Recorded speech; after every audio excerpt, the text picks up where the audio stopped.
Okay, I'm going to use our quiz as a guide to do a review for our graphs. Right, this is a position time graph. The slope gives me my velocity, because by definition, velocity is a change in position in a certain amount of change in time. So if you have a positive slope, right, from here to here, you're going to have a positive velocity. If you have a horizontal slope or no slope from 5 to 10, right, this is no velocity. You're not changing your position, right? You're staying stationary. And then from 10 to 15, you have some different positive velocity, right? Your change in position over change in time. So your change in y over change in x, right? Your rise over your run, whatever you want to call it. In this case, it is my change in position, my final minus my initial position, over my change in time, final minus initial. A lot of times in the word problems, it'll give you like, over 3 seconds, right? It doesn't give you a beginning time and an end time. It just tells you over how many seconds of time did this motion happen. And then this negative part of my graph is going to yield me a negative slope. So you calculate the magnitude the same way, right? Your rise over your run. But in this case, it's going to be negative. So my final position is 0. My initial position for this time interval is going to be 50. My final time is 20. My initial time for this time interval is 15. So negative 50 over 5, right, gives me a slope of negative 10 meters per second.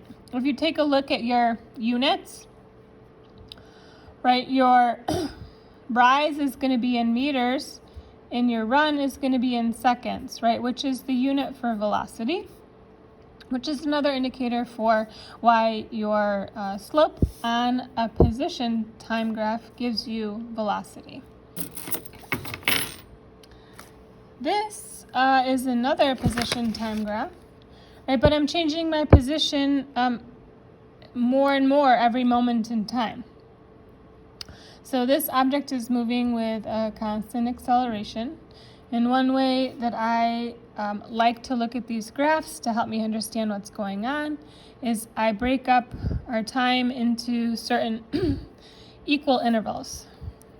Then I go up to my line over to my y-axis, right? This is a small amount of change in position. I go my second moment over, right? It's a little bit bigger change, right? Up and over, it's a little bit bigger.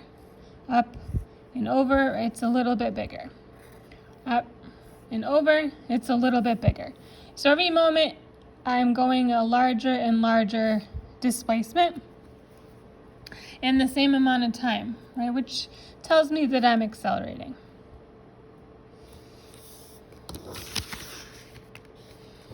All right, for a velocity time graph, the slope gives me my acceleration. And this is the same idea as your position time graph giving you, the slope giving you your velocity. So my rise over my run, right, is the change in velocity over my change in time.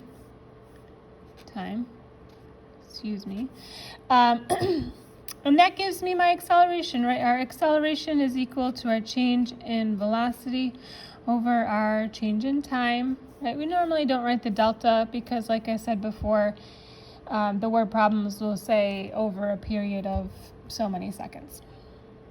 All right, so this is telling me I have no slope, so that means I have no acceleration. The other thing that you can find on a velocity time graph, so there's two things. The first thing is the slope. The second thing is the area under the curve. This area here is a rectangle, so I am going to use area is my base times my height.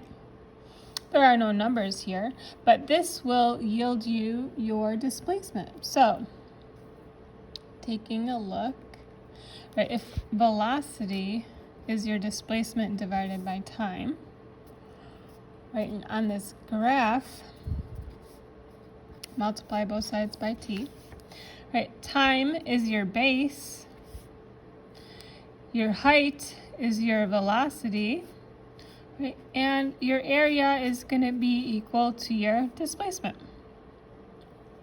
So two things from a velocity time graph. One, the slope gives you your acceleration. The area under the curve gives you your displacement. Those are the two things that you need to be able to pull out of a velocity time graph. Right, velocity and displacement and acceleration, they're all vectors, so they can be negative. All right, this velocity time graph, right, it looks kind of similar to this position time graph, but we read it, what it tells us is a little bit different. So, for the first 2 seconds, I'm moving with a constant velocity, a velocity of 6 meters per second. From time 2 to time 4, I'm accelerating. I have a positive slope that I can calculate, my rise over my run, to give me a positive acceleration. I'm speeding up, right? I'm starting at 6 and I'm accelerating and I'm gonna be at 12 meters per second in time 4. From 4 to 6, I'm moving with a constant velocity, my velocity being 12 meters per second. And then I'm slowing down from time 6 to time 9. I'm slowing down and coming to a rest. So you calculate it rise over run, just like we did on the other one. I'll do it for this interval from 6 to 9. So my y2 is going to be 0. My y1 is going to be 12. Right? It's your y2 minus y1. Your x2 minus your x1 gives me a slope of negative 4 meters per second squared. So if you take a look at the units, right, your rise is in meters per second, your run is in seconds, so meters per second is meters per second squared. So like I mentioned earlier, the two things that you can calculate are your slope, giving your area, or excuse me, your slope gives you your acceleration. I need to slow down here. And the area under the curve gives you your displacement. Let's calculate the displacement of this whole thing. So this rectangle here, my base times my height. So I would do a base of 2 times a height of 6, giving me 12 meters. So if I started at position 0, at time 2 seconds, I would be at the 12 meter mark. Now, when you're doing the area under the curve for a shape that is not nice to calculate the area, you need to divide it into its individual shapes that you can make a nice area for. Right, I really could have done this in one area, but since I already calculated that, I'll just keep it divided. All right, so 1, 2, 3, 4. 4 times 6 gives me 24. This one is 1, 2. And then my change here is from 12 to 6 is 6. So 2 times 6 gives me 12. I'm going to write it up here. So I got 12 plus. Let's see what this is. So a triangle, right, is 1/2 my base, which is 2, times my height, which is 6. So for this triangle here, 6 times 2 is 12, times 1/2 gives me 6.